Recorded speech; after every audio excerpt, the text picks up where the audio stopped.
In the heart of London, where centuries of royal tradition meet modern security protocols, a single screen can shatter the carefully orchestrated world of palace life. It was a Tuesday morning that began like any other, with the changing of the guard, the rustle of tourist cameras, and the steady rhythm of polished boots on ancient stone. But within moments, that peaceful routine would explode into chaos when a young prince's terrified cry would send a decorated royal guard sprinting across palace grounds, abandoning every protocol he had sworn to uphold. What happened in those crucial seconds would test the limits of duty, courage, and human instinct. It would challenge everything the royal family thought they knew about security, and it would transform an ordinary guardsman into an unlikely hero whose split-second decision would ripple through the monarchy itself. This is the true story of Sergeant James Mitchell, a man who chose to listen to his heart when protocol demanded silence, and young Prince Louis, whose moment of genuine fear would reveal just how fragile the golden walls of royal protection really are. Sometimes the most extraordinary stories begin with the simplest human emotions, and sometimes breaking the rules is the only way to do what's right. The question that haunted everyone afterward was simple. When duty conflicts with conscience, which voice do you follow? The morning sun cast long shadows across the manicured gardens of Kensington Palace as Sergeant James Mitchell adjusted his ceremonial red tunic for the third time. 28 years old. With 8 years of distinguished service in the Queen's Guard, James had learned to find comfort in routine. The weight of his bearskin hat, the familiar grip of his rifle, the precise timing of his steps.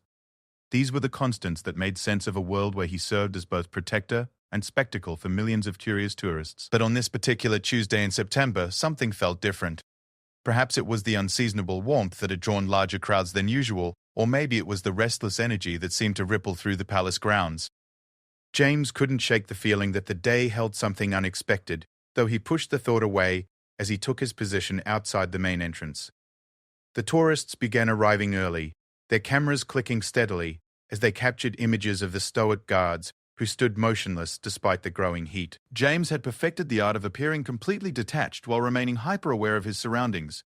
His eyes, trained through years of security protocols, constantly scanned the crowd for potential threats while his body remained perfectly still. Among the usual mix of international visitors and local school groups, James noticed a small cluster of palace staff moving with more urgency than typical. Princess Catherine emerged from a side entrance, her usual gracious smile slightly strained as she spoke in hushed tones with her personal protection officer. Behind her, 5-year-old Prince Louis bounced along the path, his characteristic energy barely contained as he clutched a small toy airplane in his hands. The young prince had always been the most spirited of the Wales children, his infectious laughter often echoing through the palace corridors. Today, however, even his usual enthusiasm seemed amplified, as if the strange energy James had sensed was affecting everyone within the palace walls. As the morning progressed, the crowd grew denser. Tall groups formed orderly queues while individual visitors wandered the public areas, many hoping for a glimpse of royal family members. James maintained his position, his training allowing him to process multiple conversations simultaneously, while appearing completely oblivious to the world around him. A group of American tourists positioned themselves directly in front of him, their guide explaining the history and significance of the Queen's Guard. "These soldiers are not just ceremonial," the guide was saying, her voice carrying clearly in the morning air. "They are active-duty military personnel responsible for protecting the royal family and maintaining security throughout the palace grounds." One of the tourists, a middle-aged woman with a thick southern accent, stepped closer to James.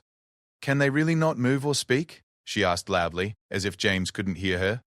"What happens if there's an emergency?" The guide's response was interrupted by the sound of approaching vehicles. 2 black Range Rovers with tinted windows pulled into the secured area near the main entrance. James recognized the arrival pattern immediately. Senior royals were departing for official engagements. Sure enough, Prince William emerged from the palace's main entrance, his stride confident and purposeful as he moved toward the waiting vehicles. The crowd's attention shifted toward the Prince of Wales, cameras lifting in unison as tourists jockeyed for better positions. James felt the familiar tension that always accompanied high-profile movements, his senses sharpening as he mentally catalogued potential security concerns in the shifting crowd. It was then that he heard it, a sound that would haunt him for years to come. Not the polite applause of tourists or the clicking of camera shutters, but something far more disturbing. A child's scream, high-pitched and filled with genuine terror, cutting through the morning air like a blade. The sound came from somewhere behind the main entrance, in an area typically reserved for family members and close staff. James felt every muscle in his body tense, his training warring with protocol as he tried to locate the source of the cry. The tourists around him seemed oblivious, their attention still focused on Prince William, who had paused near his vehicle, his own expression suddenly alert. The scream came again, louder this time, followed by what sounded like adult voices shouting in panic. James's mind raced through the possibilities. Medical emergency, security breach, accident involving palace staff. But something about the quality of that scream, the pure fear it contained, told him this was no ordinary incident. Years of military training had taught James to trust his instincts, and every instinct he possessed was now screaming at him to move. But royal guards did not abandon their posts. They did not break formation or deviate from established protocols without direct orders from superior officers. The weight of centuries of tradition held him in place as firmly as iron chains. Prince William had clearly heard the commotion as well. James watched as the Prince of Wales exchanged quick words with his protection detail before striding back toward the palace entrance. The tourists, finally picking up on the tension in the air, began to murmur among themselves, their cameras swinging between the departing prince and the guards who remained at their posts. The third scream shattered James's resolve completely. This time, he could hear the voice clearly enough to identify it. Prince Louis, the 5-year-old boy he had watched grow from a toddler into the energetic child who now raced through palace corridors with the fearless abandon of youth. But there was no joy in this cry, only pure, unfiltered terror. James's world narrowed to a single moment of decision. 8 years of training, countless hours of protocol instruction, and the unwavering tradition of the Queen's Guard all demanded that he remain at his post until properly relieved. But his human heart, the part of him that had chosen to serve and protect rather than simply follow orders, was pulling him in an entirely different direction. The tourists around him continued their chatter, most still unaware that anything was wrong. The other guards maintained their positions, their faces masks of professional discipline. Only James seemed caught in this terrible moment of choice, feeling as though the universe had suddenly placed the weight of a child's safety squarely on his shoulders. Another voice joined Prince Louis's cries, this time unmistakably Princess Catherine, her usually composed tone cracking with panic as she called for help. The sound sent ice through James's veins, confirming that whatever was happening was serious enough to shake even the most experienced members of the royal family. Time seemed to slow as James weighed his options. He could maintain his position and trust that others would handle the emergency, following the protocols that had guided the Queen's Guard for generations. Or he could do something unprecedented, something that would likely end his career but might save a child's life. The decision, when it came, felt less like a choice than an inevitability. The moment Prince Louis's terrified voice rang out for the 4th time, James Mitchell did something no Queen's Guard had done in living memory. He abandoned his post and ran toward the sound of a frightened child. The reaction was immediate and explosive. Tourists gasped and pointed as the red-coated figure sprinted across the courtyard, his ceremonial rifle still in hand, his bearskin hat threatening to fall with each stride.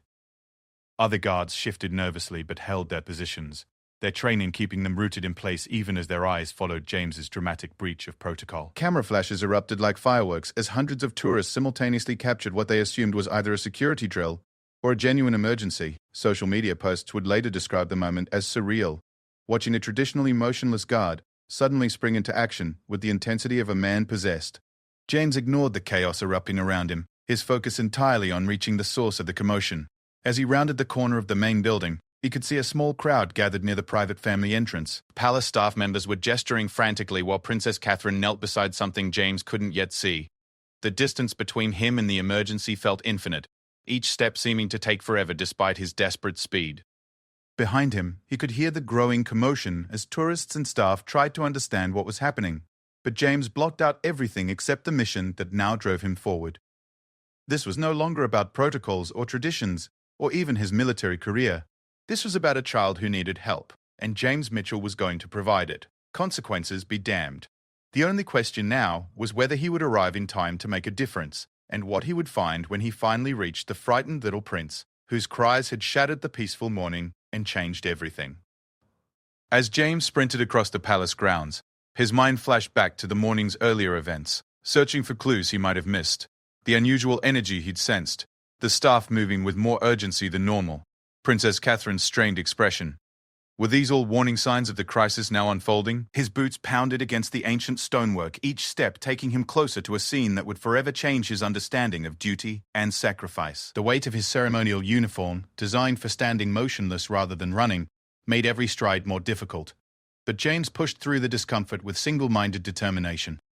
When he finally rounded the corner and could see the full scope of the emergency, his heart nearly stopped. Prince Louis lay on the ground near a decorative fountain, his small body frighteningly still, except for the rapid rise and fall of his chest. The toy airplane he'd been carrying was broken into pieces nearby, and a trail of disturbed gravel suggested he had fallen while running. Princess Catherine was indeed kneeling beside her son, her hands shaking as she tried to assess his condition. Several palace staff members stood in a loose circle around them, their faces pale with worry. A maintenance worker held a mobile phone to his ear, presumably calling for medical assistance, while a nanny wrung her hands helplessly. But what made the scene truly terrifying was the cause of Prince Louis's fall. A section of the century-old stone balustrade that bordered the fountain area had crumbled, sending chunks of masonry tumbling down. One piece, roughly the size of a dinner plate, had missed the young prince's head by mere inches, embedding itself in the gravel where he now lay. James's military training kicked in immediately as he approached the group. His first priority was to assess whether Prince Louis was in immediate danger from further falling debris. A quick glance upward showed more loose stones in the ancient balustrade, some hanging precariously and clearly ready to fall at any moment. "We need to move him away from here," James announced as he reached the group, his voice carrying the authority of someone accustomed to crisis situations. "That whole section is unstable." Princess Catherine looked up at him with eyes filled with gratitude and panic. "He was climbing on the fountain edge when it gave way," she explained quickly. "He fell backward and hit his head on the gravel. I don't know if he's seriously hurt." James dropped to one knee beside the unconscious prince, his hands moving with practiced efficiency as he checked for obvious injuries. Prince Louis's breathing was regular, and there was no visible bleeding, but a growing bruise on the back of his head indicated he had indeed struck the ground hard when he fell. The sound of approaching sirens indicated that professional medical help was on the way, but James knew that every second counted when dealing with potential head injuries in children. He had received extensive first aid training during his military service, and while he was no doctor, he understood the basics of assessing trauma patients. "Has he been unconscious this entire time?" James asked Princess Catherine, his voice gentle but urgent. "No, he was awake and crying when I first reached him," she replied, her voice trembling. "But then he just stopped responding. That's when I started screaming for help." James nodded grimly. Loss of consciousness following a head injury was never a good sign, especially in young children. He carefully positioned himself to shield Prince Louis from any additional falling debris, while keeping a close eye on the boy's breathing and pulse. The maintenance worker finished his phone call and approached the group. "Paramedics are 2 minutes out," he reported. "Palace security is also en route, along with the Prince of Wales's protection detail." As if summoned by these words, Prince William appeared around the corner, moving at a speed that would have been undignified under any other circumstances. His face was a mask of controlled panic as he took in the scene, his youngest son unconscious on the ground, his wife kneeling in the gravel in her formal dress, and a Queen's Guard who had abandoned all protocol to help. "What happened?" Prince William demanded, dropping beside his family. James quickly explained the situation while continuing to monitor Prince Louis for any changes in condition. The little prince remained unconscious but stable, his breathing steady and his color relatively good despite the frightening circumstances. "You left your post to help," Prince William observed, his tone unreadable as he looked at James. "Yes, sir," James replied simply. "I heard the screams and recognized Prince Louis's voice. Protocol seemed less important than getting here quickly." Before Prince William could respond, the paramedics arrived in a rush of professional efficiency. James immediately stepped back to give them room to work, but he remained close enough to provide any information they might need about Prince Louis's condition. The lead paramedic, a woman in her 40s with kind eyes and steady hands, began her assessment while asking rapid-fire questions about the incident. James found himself serving as the primary source of information, since he had been the first trained responder on the scene. "Any loss of consciousness?" the paramedic asked. "Initially awake and responsive, then became unconscious approximately 3 minutes ago," James reported. "Breathing and pulse have remained steady throughout." As the medical team worked, more palace staff began arriving. James noticed several members of Prince William's protection detail positioning themselves around the area, their eyes constantly scanning for additional threats. The incident had clearly triggered a full security response, treating the scene as both a medical emergency and a potential security breach. Princess Catherine remained close to her son, holding his small hand while the paramedics continued their evaluation. "Is he going to be okay?" she asked, voicing the question that everyone present was thinking. "His vital signs are good," the lead paramedic replied carefully, "but we'll need to get him to hospital for a full evaluation, including scans to rule out any serious head injury." James watched as the medical team prepared to transport Prince Louis, his own heart still racing from the combination of physical exertion and emotional stress. He had acted on pure instinct when he heard the child's cries, but now that the immediate crisis was being handled by professionals, he began to consider the larger implications of his actions. Breaking protocol as a member of the Queen's Guard was not a minor infraction. It was a violation of centuries of tradition, abandonment of duty that could result in immediate dismissal from the service. Military discipline demanded absolute obedience to orders and procedures, regardless of circumstances. But as James looked at Prince Louis's pale face, now peaceful in unconsciousness, he felt no regret for his choice. Some things were more important than rules, and a child's safety certainly qualified as one of them. Prince William seemed to read his thoughts. "Sergeant Mitchell," he said quietly, using James's rank for the first time. "What you did today, it took courage." "I just did what anyone would do, sir," James replied. "No," Prince William corrected, his voice firm. "You did what you believed was right even when it went against everything you've been trained to do. That's not something anyone would do. That's something special." The conversation was interrupted as the paramedics finished preparing Prince Louis for transport. They had fitted him with a cervical collar as a precaution and secured him to a specialized stretcher designed for potential spinal injuries. "We're ready to move," the lead paramedic announced. "Parents can ride with us if they'd like." Princess Catherine immediately stood to accompany her son, while Prince William paused to address the gathered staff. "I want a full investigation into what caused that balustrade to fail," he said grimly, "and I want it done today." As the medical team began moving toward their vehicle, James found himself walking alongside the stretcher, his protective instincts still engaged despite the presence of proper medical care. Prince Louis remained unconscious, but his color seemed to be improving slightly.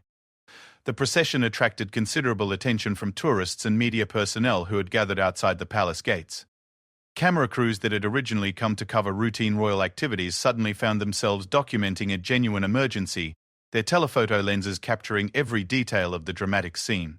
James realized that his unprecedented breach of protocol had likely been photographed and filmed from multiple angles. By evening, images of a Queen's Guard running to help a royal child would probably be circulating around the world, sparking countless questions about palace security and the dedication of those sworn to protect the royal family. But such concerns seemed trivial compared to the sight of 5-year-old Prince Louis being loaded into the ambulance, his small form nearly lost among the medical equipment. James had served his country in various capacities for 8 years, but he had never felt the weight of his responsibility more acutely than in this moment. As the ambulance doors closed and the vehicle began to move toward the hospital, James finally allowed himself to consider what would happen next. He would undoubtedly face a formal inquiry into his actions. His superiors would want detailed explanations for why he had abandoned his post without orders. His future in the Queen's Guard, and possibly his entire military career, hung in the balance. Yet as he watched the ambulance disappear through the palace gates, carrying Prince Louis toward the medical care that might save his life, James knew he had made the only choice his conscience would allow. Sometimes being a true guardian meant protecting people from unexpected dangers, even when those dangers arose suddenly and demanded split-second decisions that ran counter to established procedures. The real test would come in the hours and days ahead, when the full consequences of his actions became clear. The hours following Prince Louis's departure to the hospital passed in a blur of intense activity and mounting tension. James found himself at the center of what could only be described as a bureaucratic storm, as various levels of palace administration and military hierarchy struggled to process the unprecedented events of the morning. Within 30 minutes of the ambulance's departure, James was summoned to meet with Colonel Patricia Hartwell, the commanding officer responsible for Palace Guard operations. The colonel was a woman in her early 50s, with silver hair pulled back in a severe bun and eyes that seemed to miss nothing. She had built her reputation on maintaining the highest standards of discipline and protocol, and James knew that his actions had created exactly the kind of situation she most despised. The meeting took place in a small office within the palace's administrative wing, a room that James had never seen before despite his years of service. The walls were lined with photographs of various royal ceremonies and military honors, creating an atmosphere of tradition and formality, that made his breach of protocol seem even more significant. "Sergeant Mitchell," Colonel Hartwell began, her voice carefully neutral. "I trust you understand why you're here." "Yes, ma'am," James replied, standing at attention. "I abandoned my assigned post without authorization to respond to what I perceived as an emergency situation." "That's a rather clinical way to describe it," the colonel observed. "What you did was violate every principle of discipline that defines the Queen's Guard. You acted on emotion rather than training, impulse rather than orders." James felt the weight of her words, but he forced himself to maintain eye contact. "I heard a child in distress, ma'am. I made a judgment call." "Judgment calls are not your responsibility, Sergeant. Following orders is your responsibility. Maintaining your post is your responsibility. The security protocols that govern royal protection exist for reasons that go far beyond your personal assessment of any given situation." The colonel paused, pulling a tablet from her desk and scrolling through what James assumed was his military record. 8 years of exemplary service," she continued. "Commendations for dedication, reliability, and strict adherence to protocol. No disciplinary actions, no recorded incidents of insubordination. And then this morning, you throw it all away for a moment of misguided heroism." "With respect, ma'am, I wouldn't call it misguided," James said carefully. "Prince Louis was in genuine danger, and my training as a soldier taught me to respond to threats against those under my protection." "Your training as a Queen's Guard taught you to follow orders and maintain your assigned position," Colonel Hartwell shot back. "The royal family has extensive security and medical support systems in place for exactly these kinds of emergencies. Your intervention was not only unnecessary but potentially dangerous." James wanted to argue, to point out that his quick response had allowed him to assess Prince Louis's condition and coordinate with the medical team, but he recognized the futility of the situation. From a purely military perspective, the colonel was absolutely right. He had violated his orders, abandoned his post, and acted outside the scope of his authority. The conversation was interrupted by a knock on the door. A junior officer entered and whispered something to Colonel Hartwell, whose expression immediately shifted from stern disapproval to surprised attention. "I see," she said quietly.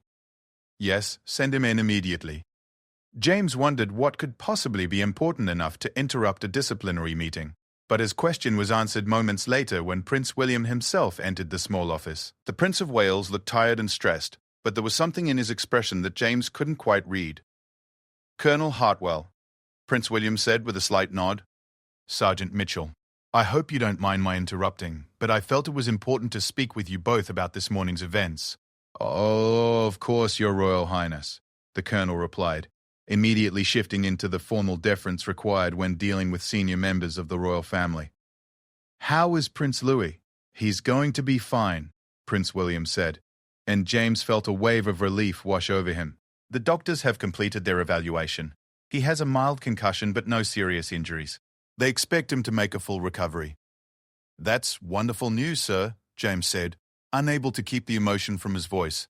"Yes, it is," Prince William agreed, and according to the medical team, the speed with which he received proper assessment and care likely prevented any complications from developing.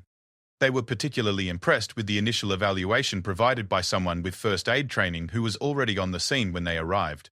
Colonel Hartwell's expression shifted slightly as she began to understand the implications of the prince's words. "Sergeant Mitchell," Prince William continued, turning to face James directly, "I want you to understand something. What you did this morning was not just an act of courage, it was an act of genuine service. You saw a child in danger and responded with exactly the kind of protective instinct we hope for in those charged with our family's safety." "Sir, I appreciate your words," James replied, "but I also understand that I violated protocol." "Protocol," Prince William interrupted, "is a set of guidelines designed to ensure effective protection and security. But protocols can't account for every possible situation, and they certainly can't replace human judgment and compassion when lives are at stake."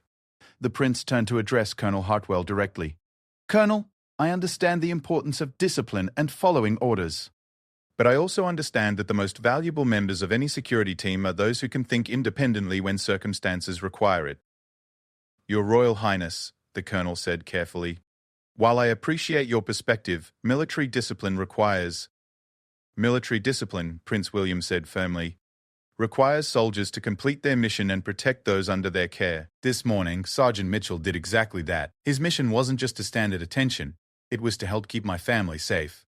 When he heard my son in genuine distress, He fulfilled that mission in the most direct and effective way possible. James found himself caught between amazement and disbelief as he listened to Prince William essentially argue for a complete reinterpretation of his actions.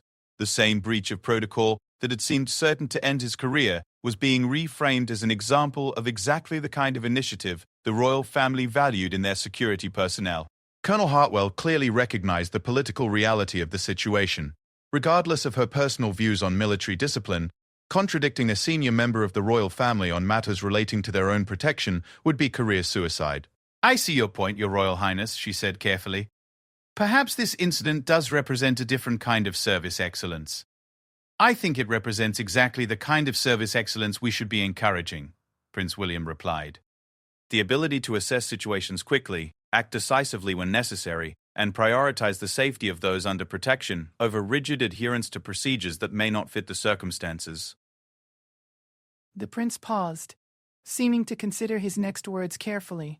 "Colonel, I'd like to discuss the possibility of expanding Sergeant Mitchell's role within the palace security structure.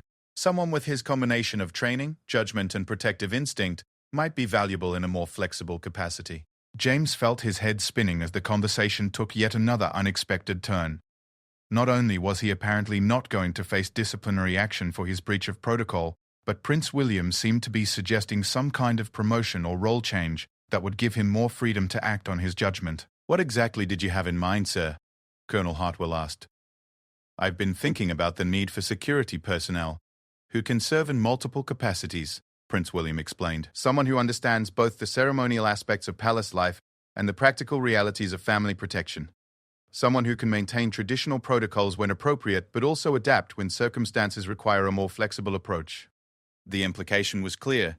James's willingness to break protocol when a child's safety was at stake had demonstrated exactly the kind of thinking Prince William wanted in his family's security team. "I would need to review the organizational structure and discuss this with senior command," Colonel Hartwell said, but her tone suggested she was already calculating how to make such a change work within the existing system. "Of course," Prince William agreed, "but I hope we can move forward with this relatively quickly. This morning's events have reminded me how important it is to have people around my family who understand that our children's safety comes before any other consideration." As the meeting concluded, James found himself struggling to process the rapid reversal of his fortunes. He had entered the room expecting to face serious consequences for his actions, possibly including dismissal from service. Instead, he was leaving with the possibility of an enhanced role that would give him even greater responsibility for royal family protection. But perhaps most importantly, he was leaving with the knowledge that Prince Louis would recover fully from his injuries. Whatever else happened in the coming days and weeks, James knew that his split-second decision to abandon his post and run toward a frightened child's cries had been the right one. The real question now was what kind of future this dramatic morning would create, both for his own career and for the evolving relationship between traditional palace protocol and the practical demands of protecting a modern royal family. 3 days after the incident, James found himself in a position he had never imagined possible, sitting in a private meeting room with Princess Catherine, discussing the practical realities of child safety within the palace grounds. The conversation had been arranged at her personal request, and James was still struggling to understand how dramatically his role had expanded in such a short time. "I wanted to thank you personally," Princess Catherine began, her voice carrying a warmth that contrasted sharply with the formal protocols that usually governed interactions between royal family members and security personnel. "What you did for Louis, it meant everything to us. I'm just glad he's recovered so well, Your Royal Highness," James replied, still somewhat uncomfortable with the informal nature of the conversation. "How is he feeling?" "Like nothing happened," she said with a smile that mixed relief with exasperation. "He's been asking when he can go back to playing near the fountain, which tells me he doesn't fully understand how serious his accident was." The incident had indeed been thoroughly investigated, as Prince William had demanded. The ancient balustrade had failed due to a combination of age, weather damage, and inadequate maintenance inspections. What should have been a routine safety check had been delayed by bureaucratic complications, creating the dangerous condition that had nearly cost Prince Louis much more than a mild concussion. "That's actually what I wanted to discuss with you," Princess Catherine continued. "William mentioned that you might be taking on additional responsibilities related to family security. I wanted to understand what that might mean for our daily routines." James had spent the past 2 days meeting with various palace officials and security specialists, trying to define his new role within the complex hierarchy of royal protection. The position they were creating for him was unprecedented, a hybrid assignment that would combine traditional guard duties with more flexible family security responsibilities. From what I understand, ma'am, I would continue with some ceremonial duties but also serve as a liaison between formal security protocols and the practical needs of family life, James explained. The goal is to identify potential safety issues before they become actual dangers, like checking playground equipment and fountain areas? Princess Catherine asked with a slight smile. Among other things, yes, James confirmed. The incident with Prince Louis highlighted some gaps in how we assess everyday environments that the children use regularly. My new role would include proactive safety evaluations and rapid response capabilities when unexpected situations arise. What James didn't mention was how challenging the past 3 days had been, as palace officials struggled to integrate his expanded role into existing structures. Military tradition and bureaucratic procedures were not designed to accommodate the kind of flexible thinking that had led him to abandon his post. Creating a position that would allow for such judgment calls required careful navigation of institutional resistance and protocol modifications. Colonel Hartwell had proven surprisingly adaptable once Prince William's support became clear. Rather than fighting the change, she had thrown herself into designing a role that would satisfy both the family's desire for enhanced security and the military's need for clear command structures. The result was a position that would give James considerable autonomy while maintaining accountability through regular reporting and coordination with traditional security teams. "There's something else I wanted to discuss," Princess Catherine said, her tone becoming more serious.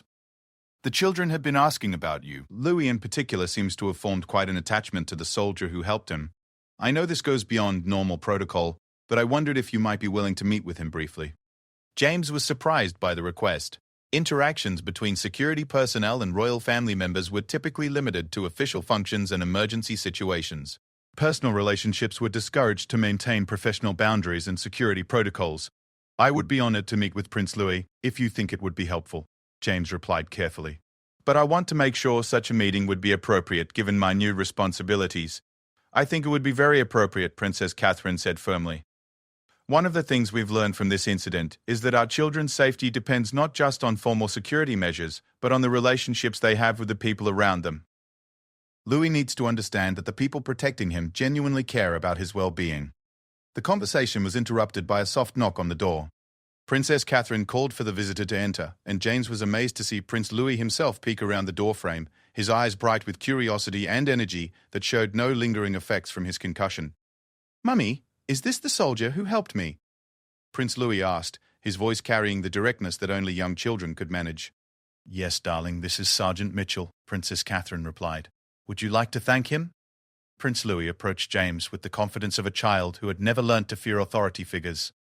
"Thank you for helping me when I fell down," he said solemnly. "Mummy said you ran really fast to make sure I was okay."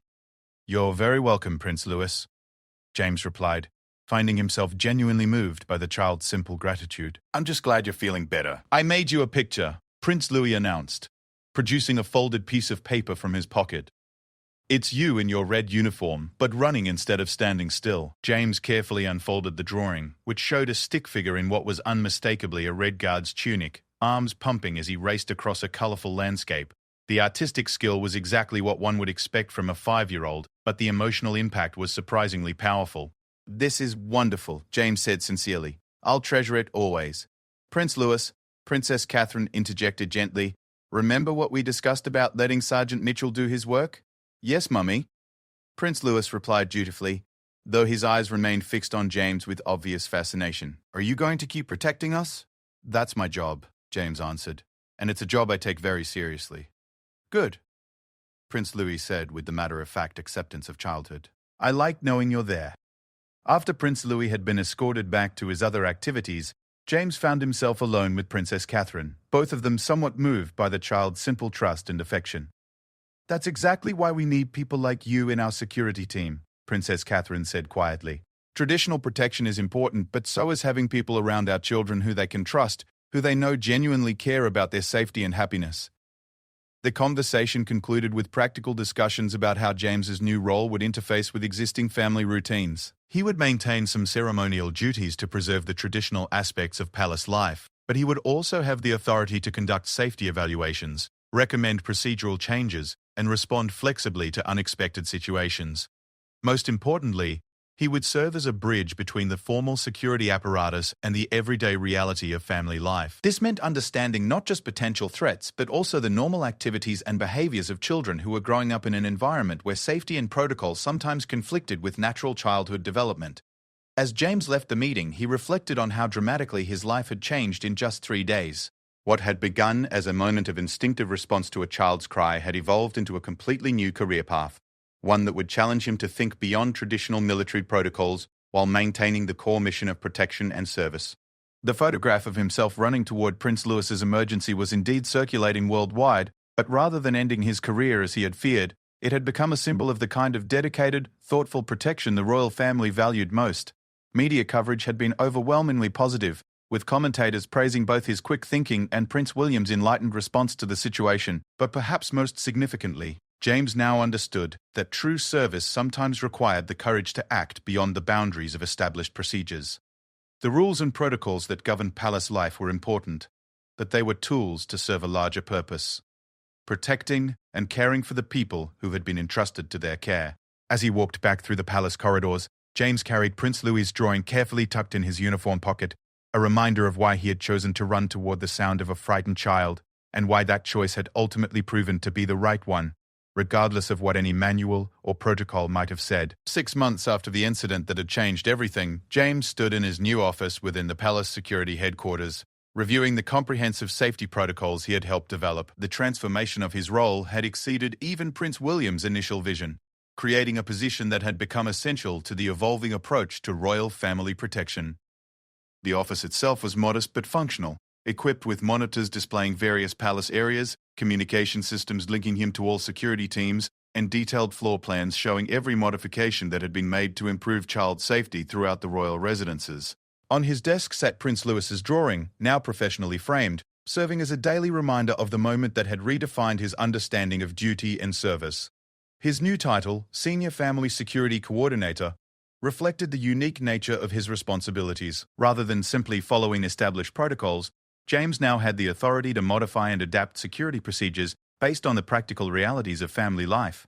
This meant understanding not just potential external threats, but also the everyday challenges of protecting children who needed room to grow, explore, and develop normally within the constraints of their extraordinary circumstances. The changes he had implemented went far beyond the obvious repairs to the fountain area where Prince Louis had been injured. Working with architects, engineers, and child development specialists, James had overseen a comprehensive review of every space regularly used by the royal children. Playground equipment had been updated with modern safety features, historical fixtures had been reinforced or replaced where necessary, and new monitoring systems had been installed to provide early warning of potential hazards. But perhaps more importantly, James had helped create new protocols that balanced security requirements with the developmental needs of growing children. This included establishing adventure zones where the children could engage in supervised but relatively unstructured play, creating clear guidelines for when formal protocols could be relaxed to allow for normal childhood activities, and training security personnel to recognize the difference between normal childhood mischief and genuine safety concerns. The success of these innovations had attracted attention from other royal families and security organizations around the world. James had received requests for consultations from protection services in Sweden, Norway, and Belgium, all seeking to implement similar approaches that recognized the unique challenges of protecting children who lived their entire lives in high-security environments. On this particular morning, James was preparing for a meeting with Prince William and Princess Catherine to discuss the next phase of security enhancements. The royal couple had become increasingly involved in the details of their children's protection, viewing safety not as something to be managed entirely by others, but as a collaborative effort that required their active participation and input. A knock on his office door interrupted his preparation. "Come in," he called, expecting to see one of his security team members with an update or question. Instead, Prince Louis himself appeared in the doorway, now 6 years old and even more energetic than he had been during the fountain incident. Behind him stood his protection officer, a woman who had learned to balance vigilance with the flexibility required to keep pace with an active royal child. "Sergeant James!" Prince Louis exclaimed, using the informal title that had evolved naturally from their continued interactions. "I wanted to show you something." "What have you got there?" James asked, genuinely pleased to see the young prince whose visits had become a regular and welcome part of his routine. Prince Louis proudly displayed a school project, a detailed drawing of the palace grounds that included all the security improvements James had implemented. The drawing showed the reinforced playground equipment, the new safety barriers around the fountain, and even the emergency communication stations that had been installed throughout the grounds. My teacher asked us to draw something important from our home, Prince Louis explained. I drew all the things you did to make the palace safer. She said it was very thoughtful. James examined the drawing carefully, amazed by how much detail Prince Louis had included and how well he understood the purpose behind the various safety modifications. This is excellent work, he said sincerely. You've captured everything perfectly. I told my class about how you ran to help me when I was hurt, Prince Louis continued, and about how you figured out ways to make the palace safer for all of us. My teacher said you must be very smart. Your teacher is very kind, James replied. But the most important thing is that you understand how all these safety measures work and why they're important. The conversation was interrupted by the arrival of Prince William and Princess Catherine for their scheduled meeting. James noted with amusement that their son had managed to arrive early, as children often did when they were excited about something. I see Louis has beaten us to your office again, Prince William said with a smile. I hope he's not interrupting anything important. Never an interruption, sir, James replied. He was showing me his school project about palace safety improvements. Princess Catherine examined her son's drawing with obvious pride. He's become quite the expert on security protocols for a 6-year-old, she observed. Sometimes I think he understands your safety systems better than we do. This comment led naturally into the discussion of the next phase of security enhancements. James had been working with specialists to develop age-appropriate safety education programs that would help all the royal children understand their security environment without creating fear or anxiety about potential threats.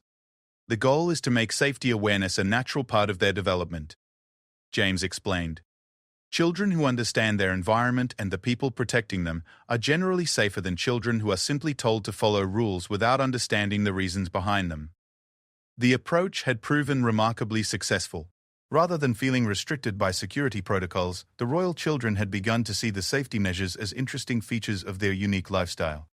Prince Louis, in particular, had developed a fascination with security technology and procedures that had led to educational opportunities his parents had never anticipated. I've been thinking about the summer residence modifications, Prince William said, transitioning to the practical matters that had prompted the meeting. The children will be spending more time outdoors as the weather improves, and I want to make sure we have the same level of thoughtful protection there that we've developed here. James had anticipated this request and had already begun preliminary assessments of the family's other residences. I've identified several areas where we can implement similar safety enhancements, he reported. The key is maintaining the natural beauty and historic character of the properties while ensuring that modern safety standards are met. The discussion continued for nearly an hour, covering everything from playground modifications to emergency communication systems. Throughout the conversation, Prince Louis sat quietly in the corner, apparently absorbed in a book but clearly listening to every word. James had learned that the young prince had a remarkable ability to follow adult conversations and often contributed surprisingly insightful observations. As the meeting concluded, Princess Catherine addressed a question that had been on her mind for some time. James, I've been wondering about something. Do you ever regret the way your career changed so dramatically? You were following a traditional military path before all this happened. James considered the question carefully. His life had indeed taken a completely unexpected direction, transforming him from a ceremonial guard following centuries-old protocols into a security innovator working at the cutting edge of family protection. The work was more challenging and complex than anything he had ever imagined, requiring skills he had never known he possessed.